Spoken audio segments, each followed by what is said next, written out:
Hello, chart watchers and DecisionPoint faithful. Welcome to this July 12th, Monday, 2021 DecisionPoint show. I am your host, Erin Swenlin, and my co-host here is my father, Carl Swenlin. It's our job to prepare you for the week ahead, and we have lots to cover. How's everything going for you, Dad? Pretty good. Trying to keep cool, I know. That's Yep. quite warm right now where we're at. All right, let's go ahead and get started and talk about what we're going to look at today. We're going to, of course, start with our SPY and indicator overview. Carl's going to look at that in depth for you. I'm going to cover the relative strength of what's going on with the FAANG Plus stocks. It's the top 10 capitalization stocks. They're in the S&P 500. And so we'll be looking at those because at this point, when you look at our participation numbers, which Carl's going to cover, we don't have a lot of participation under the surface. These stocks are really holding things up and they're starting to show a little bit of problems under the hood. So I'm going to cover that. And then we will finish off the show with the diamond of the week. And I think I have a really good one that came out of our trading room this morning. So I think you'll enjoy looking at that. But without further ado, I'm going to go ahead and pass it to you. Taking a look at the SPY today. Another small advance. It's been kind of dribbling higher. Last week, this little dip, they called that a sell-off. No. Anyway, we got volume contracting today. So that's, possibly the fuel is running out on this particular rally from the low last week. The VIX, which are inverted VIX with log scale, it seems to be stalling right here at the 20-day moving average, and could be, ready to turn back down. We shall see.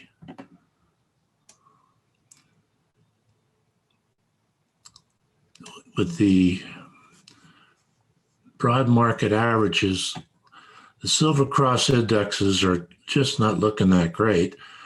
Just to review, the Silver Cross index shows the percentage of stocks within a given index that have the 20 EMA above the 50 EMA. So what we're seeing here is a lot of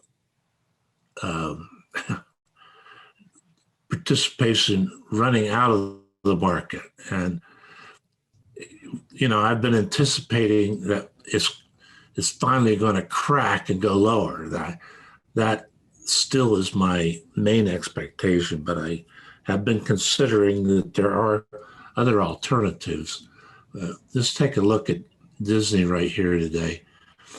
We had a very nice 3 days here for Disney, but here's an example. We've got the 20 drops below the 50 EMA, and it's really going sideways more than anything else. It's not really going down with any kind of urgency, except maybe this little dip right in here. So you have all these stocks that are, I can't see, there we go, that are dropping below their, the 20 dropping below the 50, and it could be they're just dribbling sideways, and perhaps we can look at these readings that we're getting on these Silver Cross indexes as being an oversold reading that the market might rebound from. I just that just doesn't seem rational to me, but the market can be irrational longer than you can stay solvent, as they say.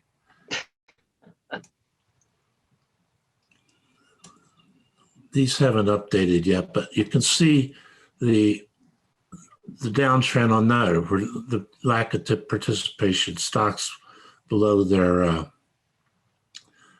50 below their 20, below the 200. That's pretty steady. So it's in this regard, in a long-term sense, the market is quite healthy.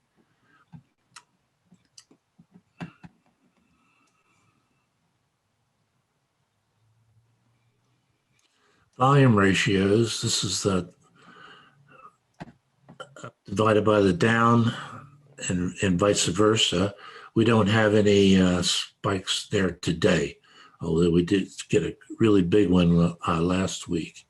This is one of the reasons I followed the NYSE as well. Last week, that was a 9-to-1 is pretty rare on this, and we got over 10-to-1 last Friday, and that's a pretty convincing surge. So we could be off and running to the upside again.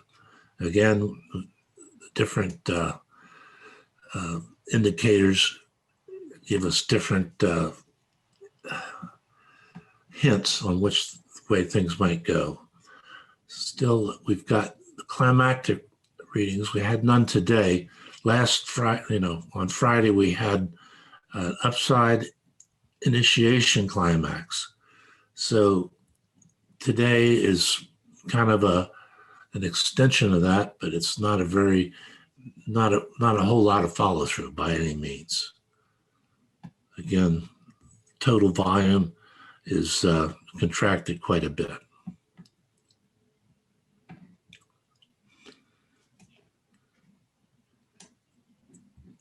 Short-term indicators, the STOs are trending downward, and here's the market trending up.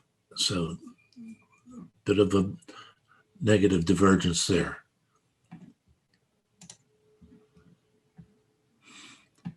Again, with the Silver Cross, a lot of participation running out of the market.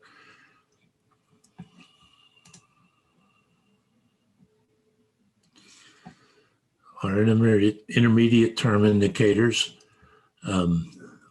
they are diverging negatively. New all-time highs, and we just can't get those readings up. I know it's You'd think by this time, that's really, I think, what bothers us the most when you see this, is that when you see a run up like we've had out of that bear market low, and you can see how high, back in April and May, those, percent crossover buy signals got. And yet now we're way up higher than that, and we have way less participation. Right. Let's take a look at gold. Well, we got the gap down, a flag formation, and it broke out of the top of that flag. It's still churning around here. Maybe it's going to go higher. We certainly have a positive PMO on that in that regard.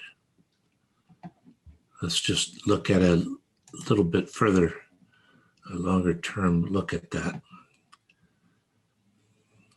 Yeah, I get a much better feeling looking at this in terms of possible momentum to the upside. Mm-hmm. The dollar, again, it's broken down and bouncing off the 200 EMA. And this little dip down here has helped understand what happened with gold. Right.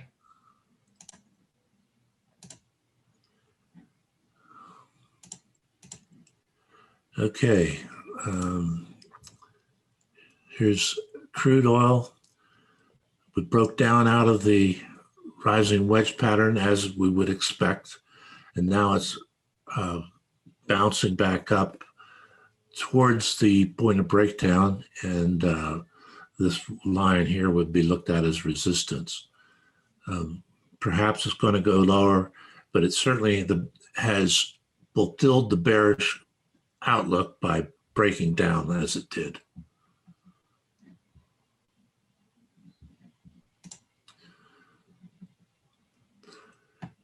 Treasuries, this is the 20-year. It looks like it's hit resistance and is turning back down. Again, let's take a look at the full year. And yeah, this is modest resistance here, across this low and across this top. So yeah, we might see a retracement back down towards at least this resistance support level here. Bitcoin, again, we've got the rounded top, and as we covered in our blog on Friday, this is the trading range, and last month it has not gone above halfway to the top of the range. So this is looking more and more as if it's going to break down. That would be how I would interpret that.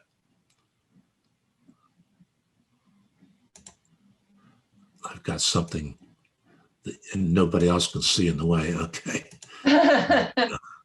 There's the 10-year, and it really surprised me, but it broke down quite heavily last week, and then did bounce up on Friday, and we've continued that bounce, but then we've got this the rising trend line plus this falling bottoms line. This has got resistance up here pretty good. So I'm not sure that we're not headed for some more downside on the 10-year treasury. It's got some work to do. I'm sorry? It does have some work to do there. Yeah, right. I was looking at the communications sector today, and here's an example of another example of the negative divergences on Silver Cross and the bullish percent index. And I mean, this is pretty severe. This is like 53. Let me update that. It's that some of this has updated for today. Okay. So Silver Cross, 53.85. And that's percent of stocks with the 20 above the 50. Now let's look at we've got 42% with stocks above their 20, and here's the real kicker. At stocks below their 50 EMA is 38%. So you got 53 here. This is quite a distance. That means that the price is below the 50. It's pulling the 20 towards the 50 at a faster rate. And so they're going to intersect eventually. So there's a potential that the Silver Cross index is going to end up being somewhere in the 30s, and certainly the low 40s. And I wanted to show you again the equal weighted version of the communications XLC. Let's try it again. Nothing but straight up here with the cap weighted version. This is the equal weighted version, and it's flat.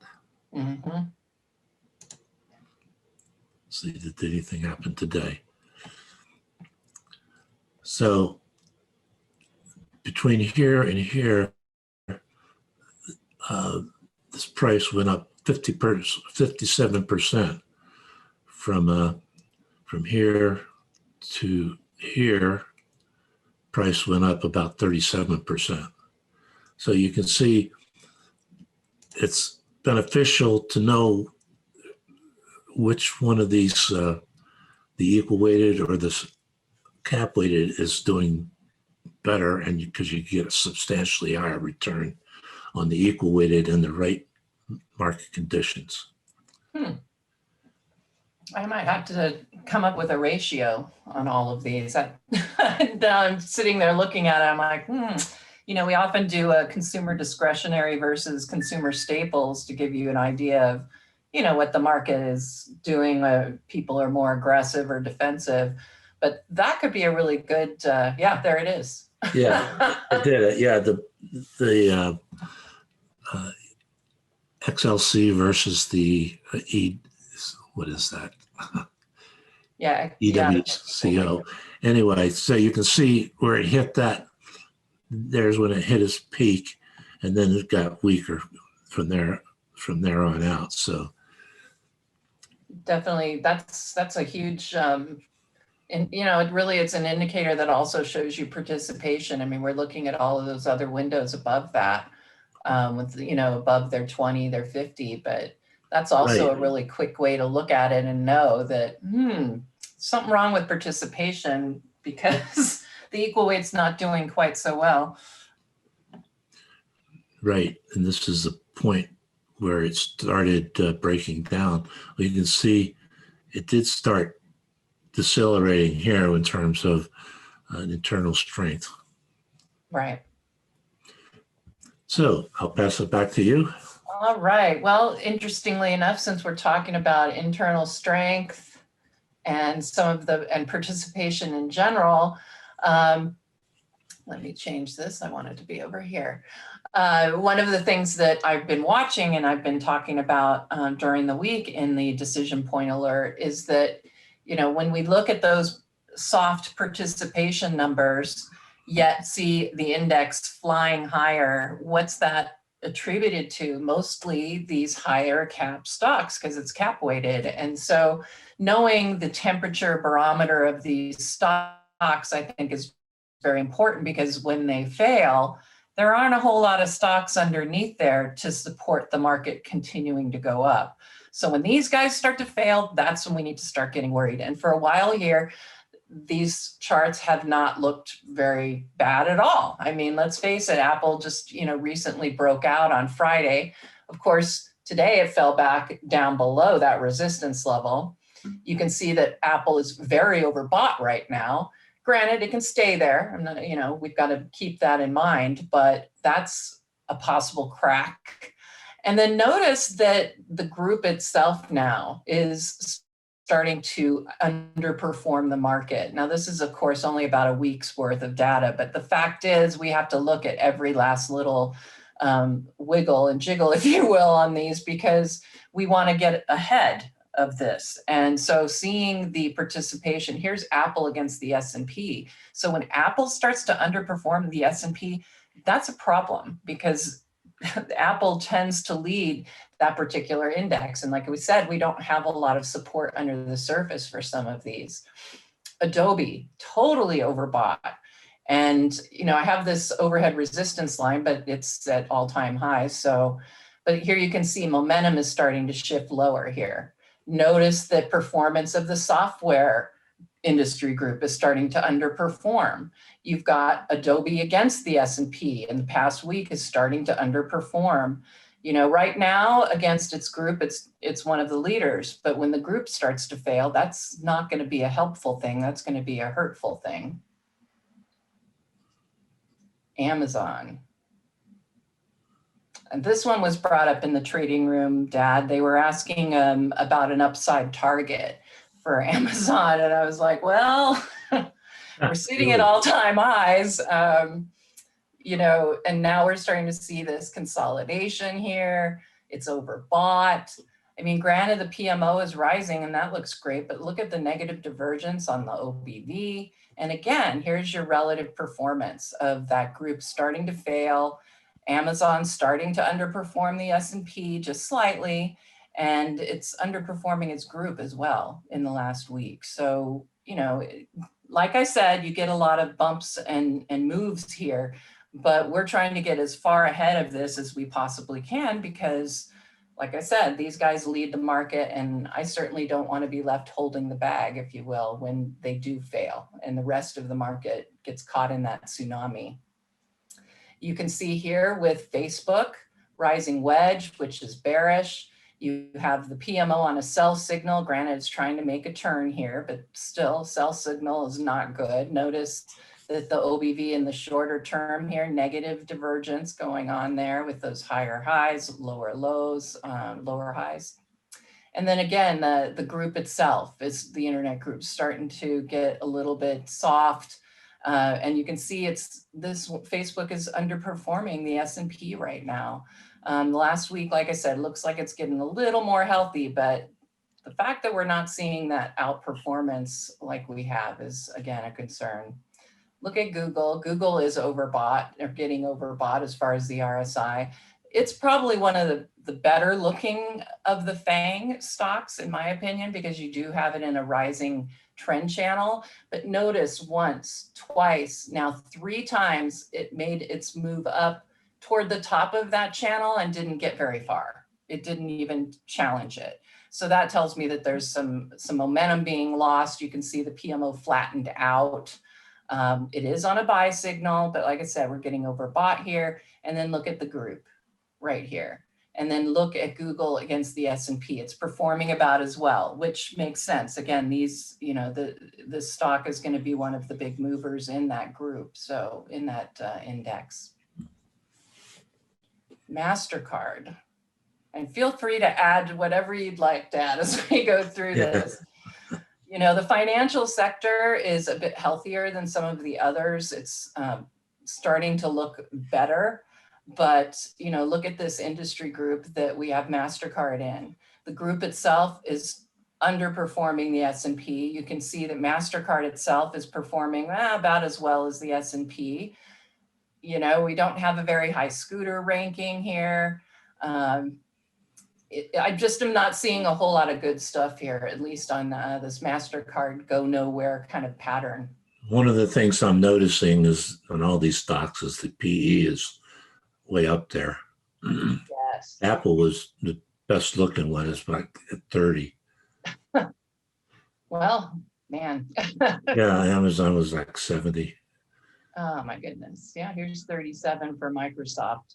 Again, it's starting to consolidate a little bit here. It's overbought. Look at the PMO is starting to decelerate on this. The group's still doing well against the S&P. Microsoft's still doing well against the S&P, but just notice these little bits of underperformance that look like they're starting to appear here. Netflix. 65 PE. Man, now that I'm looking at it, they're just popping out. RSI is still positive. It's not particularly overbought, but you can see that Netflix has been kind of in this, sideways moving pattern. We had this nice double bottom, and it would be the upside target. We put it right about here at resistance, but you can see it didn't even get all the way up there before it started to pull back somewhat. PMO is decelerated. Maybe it's still rising, but, and again, that group you can see it's performing about as well as the S&P right now. NVIDIA. And this is obviously a semiconductor, very overbought. It did end up pulling back to kind of bring that RSI back into positive territory, but boom, it's right back up there in overbought territory. So even though we've got this really nice move, just that little pullback was enough to get this PMO turning around, giving us a sell signal in overbought territory. And again, they're starting to see the performance not doing as well as it has been. Just a little bit worse. Like I said, we're not saying the sky's falling here when you look at these. It's just, you need to have an idea, a picture in your head as to what's going on with these, because again, I've probably said it too many times already, but they're going to be the bellwether for the entire index. Rising wedge in the intermediate term here for Visa. RSI is still positive, but you can see that the PMO is flattening out. It's actually turning lower, so momentum is shifted to the downside. You can see that group just really struggling. And Visa, you know, it's performing again about as well as the S&P, although lately, last week, you can see a lot of underperformance there against its group as well as the S&P. So I think there's some problems going on there. And, you know, that's really going to tell us a lot about what's going to be happening in the market. But one of the things we do at the end of this show is I do the diamond of the week. Did you have anything though to conclude what we just looked at? I do. Okay. All right. So I'm going to go ahead and look at our diamond of the week. It's actually coming from the real estate sector, which obviously is doing quite well. Looking at the sector chart, though, we do see the RSI is getting a bit on the overbought side, but we have a PMO that is just giving us a buy signal. You can see that the silver cross is still kind of in a negative divergence here, but mostly staying in those 90s. Little overbought, I would have to say. But look at the participation. You know, you're really starting to see it come through, getting on the overbought side, though. But as you can see, this sector, you can have overbought readings for quite some time. I mean, we've had 100% of the stocks in XLRE on a golden cross since May, early May. So this is, you know, not unusual, but we do have to keep it in mind. But I have to say, if you're going to be somewhere in the market right now, I know real estate is an area of interest. And one of the things you will also see with a lot of these REITs are going to be high yields. And that's a great protection when we're looking at inflation. Certainly helps make it a little less painful. So what is my diamond of the week? And Dennis, I don't know if you were watching this, but he brought this REIT to the table. Let's see where it is. So yeah, he brought this REIT to the table to be looked at. And we'll look at that other one momentarily. And I just had to say, I was like, boy, you're obviously studying what I do, because it's got everything going on that I like to see. So we have this lovely flag formation. We're getting a breakout on it right now. The RSI has just moved back into positive territory, and the PMO is just turned up. So momentum trader out there, I like to see that change in momentum. And if I can get it early like this, I like it even better. We had a 5-20-day EMA positive crossover today, which is a short-term trend model buy. And you can see the scooter has been in that hot zone, telling me that this stock is in the upper quartile of all large cap stocks. And then, of course, looking at the performance, the group is starting to outperform. Iron Mountain is starting to outperform not only S&P, but also its group. So this is going to be a leadership stock within that sector and that group. So I really liked Iron Mountain, and you can see that the stop can be pretty thin here as well at about 6%, which I love. And just a quick peek before we go. Here is United Dominion Realty Trust. This was one of my diamonds last week.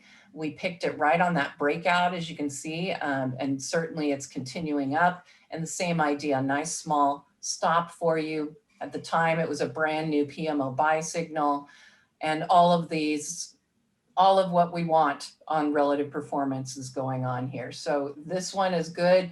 Little bit past due, you know, we're getting overbought here. But like I said, I think Iron Mountain looks pretty good because it hasn't gotten overbought. And I think there's more room to run. That's it. Happy trading. Hey guys, Dave Keller here with StockCharts.com. Thanks so much for watching our video. If you enjoyed it, and we hope you did, hit the like button right below. Also, we have so much new content every day. Consider subscribing to the channel. Just hit the subscribe button in the video or right below. Thanks for watching. Stay safe. Have a fantastic day.